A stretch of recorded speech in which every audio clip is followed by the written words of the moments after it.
നിങ്ങൾ കാണിച്ച ഇരട്ടത്താപ്പ് എന്തായിരുന്നു മോദി? നിങ്ങളുടെ കേന്ദ്ര ഗവൺമെന്റ് സംസ്ഥാന ഗവൺമെന്റിനെ അറിയിച്ചു, ശക്തമായ നടപടിയെടുക്കണം, 144 അവിടെ പ്രഖ്യാപിക്കണം. നിരോധനാജ്ഞ പ്രഖ്യാപിക്കുക മാത്രമല്ല, ഇവിടുന്ന് സേന, കേന്ദ്ര സേന ആവശ്യമുണ്ടെങ്കിൽ അറിയിക്കണം.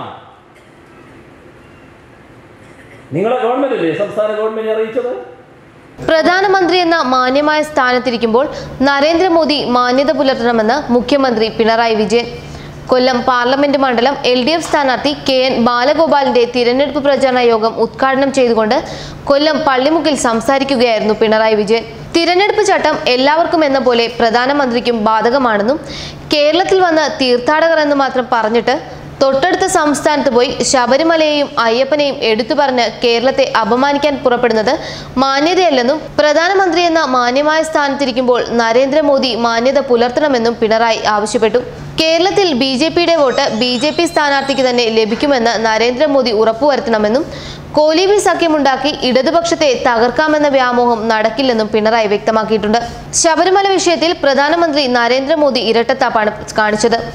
യുവതി പ്രവേശന വിഷയത്തിൽ ശക്തമായ നടപടിയെടുക്കണമെന്ന് കേന്ദ്ര ഗവൺമെന്റ് സംസ്ഥാന ഗവൺമെന്റിനെ അറിയിക്കുകയും നിരോധനാജ്ഞ പ്രഖ്യാപിക്കണമെന്ന് നിർദ്ദേശം നൽകുകയും ആവശ്യമെങ്കിൽ കേന്ദ്രസേനയെ നൽകാമെന്ന് വാഗ്ദാനം നൽകുകയും ചെയ്ത ശേഷം BJP പ്രവർത്തകരെ ഉപയോഗിച്ച് ശബരിമലയിൽ പ്രശ്നങ്ങൾ സൃഷ്ടിക്കുന്നത് ഇരട്ടത്താപ്പാണ്. ശബരിമലയെ കലാപഭൂമിയാക്കാനുള്ള ശ്രമത്തിനെതിരെ ശക്തമായ നടപടി സംസ്ഥാന സർക്കാർ സ്വീകരിച്ചതായും ശബരിമലയെ സംരക്ഷിക്കാനുള്ള നടപടികളിലേക്ക് സർക്കാർ നീങ്ങുന്നതായും, എന്നാൽ തിരഞ്ഞെടുപ്പ് പെരുമാറ്റച്ചട്ടം നിലനിൽക്കുന്നതിനാൽ വിശദാംശങ്ങൾ പിന്നീട് വ്യക്തമാക്കാമെന്നും പിണറായി വിജയൻ പറയുന്നു. ശബരിമലയിൽ കാണിക്കയിടരുതെന്ന് ആഹ്വാനം ചെയ്തത് അത് തടസ്സപ്പെടുത്താൻ പുറപ്പെട്ടത് നരേന്ദ്രമോദിയുടെ അനുയായികളാണ്. കുറച്ചൊക്കെ തടസ്സപ്പെടുത്താൻ അവർക്ക് കഴിഞ്ഞു. എന്നാൽ ആ തടസ്സപ്പെട്ട വരുമാനത്തിന് പകരം സാമ്പത്തിക സഹായം നൽകി ശബരിമലയെ സംരക്ഷിച്ചത് LDF ഗവൺമെന്റ് ആണെന്നും അത് ഈ നാട്ടിലെ ജനങ്ങൾക്കറിയാമെന്നും പിണറായി പറയുന്നു. ജനങ്ങൾ ശരിയായ വിധികർത്താക്കളാണ്. അതിനാൽ വോട്ട് രേഖപ്പെടുത്തുമ്പോൾ ജാഗ്രത കാണിക്കണം.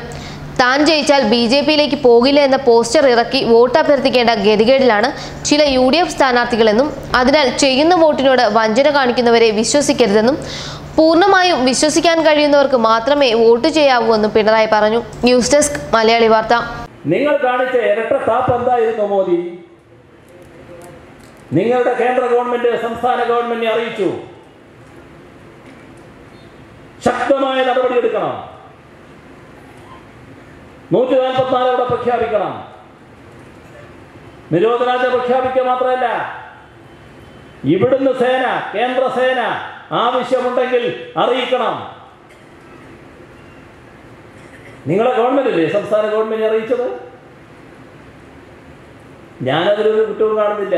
കാരണം സുപ്രീം കോടതി വിധിയുണ്ടായാൽ മോദി ആയാലും ഇതൊക്കെയേ പറയാൻ പറ്റൂ. മോദിയുടെ ഗവൺമെന്റ് മറ്റൊന്നും പറയാൻ പറ്റൂല. അത് സംസ്ഥാന ഗവൺമെന്റിനോട് പറഞ്ഞു. സംസ്ഥാന ഗവൺമെന്റിന് മോദിയുടെ ഉപദേശം അക്കാര്യത്തിൽ വേണ്ടായിരുന്നു.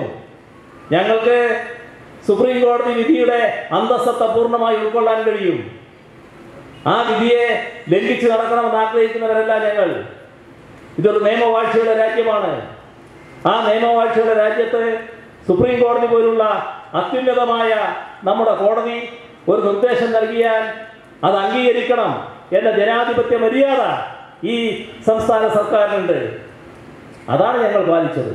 ശബരിമല വിശ്വാസികൾ അങ്ങേയറ്റം പവിത്രമെന്ന് കരുതുന്ന തിരുസന്നിധി, ആ സന്നിധാനത്തിൽ നിങ്ങൾ കുഴപ്പമുണ്ടാക്കാൻ പോയില്ലേ?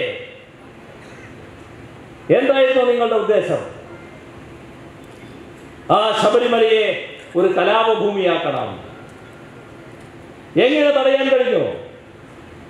ശക്തമായ നടപടി, തികഞ്ഞ സംയമനത്തോടെ ഈ അക്രമികളെ നിലക്ക് നിർത്താൻ, നിയന്ത്രിക്കാൻ പോലീസിന് കഴിഞ്ഞു. ആ ശബരിമലയെ സംരക്ഷിക്കാനും ശബരിമലയെ കൂടുതൽ ഔന്നത്യത്തിലേക്ക് എത്തിക്കാനും ഉള്ള നടപടികളുമായിട്ടാണ് സർക്കാർ നീങ്ങിക്കൊണ്ടിരിക്കുന്നത്. വിശദാംശങ്ങൾ ഞാൻ പറയാതിരിക്കുന്നത് തെരഞ്ഞെടുപ്പ് സമയമാണ്. അതുകൊണ്ട് അതിന്റെ മറ്റു കൂടുതൽ കാര്യങ്ങളിലേക്ക് പോകുന്നില്ല. വിശദാംശങ്ങൾ എനിക്കറിയാത്തത് കൊണ്ടല്ല. ആര് തെറ്റ് ചെയ്താലും തെറ്റിനെതിരെ ഇവിടെ നടപടി ഉണ്ടാവും. അതിനെയാണ് നരേന്ദ്രമോദി വിമർശിച്ചത്. ശബരിമലയിലേക്ക് കാണിക്ക ഇടാതിരിക്കണമെന്ന് പറഞ്ഞുകൊണ്ട് ഇവിടെ കാണിക്ക തടസ്സപ്പെടുത്താൻ പുറപ്പെട്ടത് ആരായിരുന്നു? നരേന്ദ്രമോദിയുടെ സ്വന്തം അനുയായികൾ. കുറച്ച് തടയാൻ നിങ്ങൾക്ക് കഴിഞ്ഞിട്ടുണ്ട്. ആ തടഞ്ഞ ഭാഗം നികത്തി ശബരിമലയ്ക്ക് ഒരു ഊനവും തട്ടാതെ സഹായിക്കാൻ നടപടി സ്വീകരിച്ചത് ആര്? ഈ സംസ്ഥാനത്തിലെ LDF ഗവൺമെന്റ്. ഇതെല്ലാം നാട്ടുകാർ കാണുന്നുണ്ട്. കേരളത്തിൽ വന്ന് തീർത്ഥാടകർ എന്ന് മാത്രം പറഞ്ഞു, തീർത്ഥാടന കേന്ദ്രം എന്ന് മാത്രം പറഞ്ഞ് തൊട്ടപ്പുറം മംഗലാപുരം അവിടെ പോയി നേരെ ശബരിമലയെയും അയ്യപ്പനെയും എല്ലാം എടുത്തു പറഞ്ഞ് കേരളത്തെ അപമാനിക്കാൻ പുറപ്പെടുന്നത് മാന്യതയല്ല. ആ സ്ഥാനത്തിരിക്കുമ്പോൾ ആ മാന്യത പുലർത്താനുള്ള ആർജവം കാണിക്കണം എന്നാണ് മോദിയോട് ഞങ്ങൾക്ക് പറയാനുള്ളത്.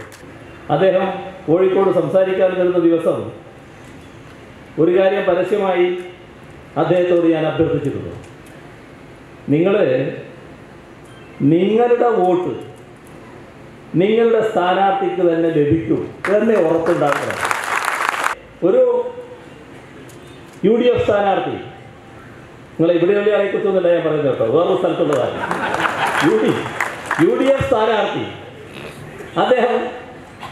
അദ്ദേഹത്തിൻ്റെ തെരഞ്ഞെടുപ്പ് പ്രചരണം, ആ പ്രചരണത്തിൻ്റെ ഒരു പരസ്യം, എന്താ പരസ്യം എന്നറിയോ?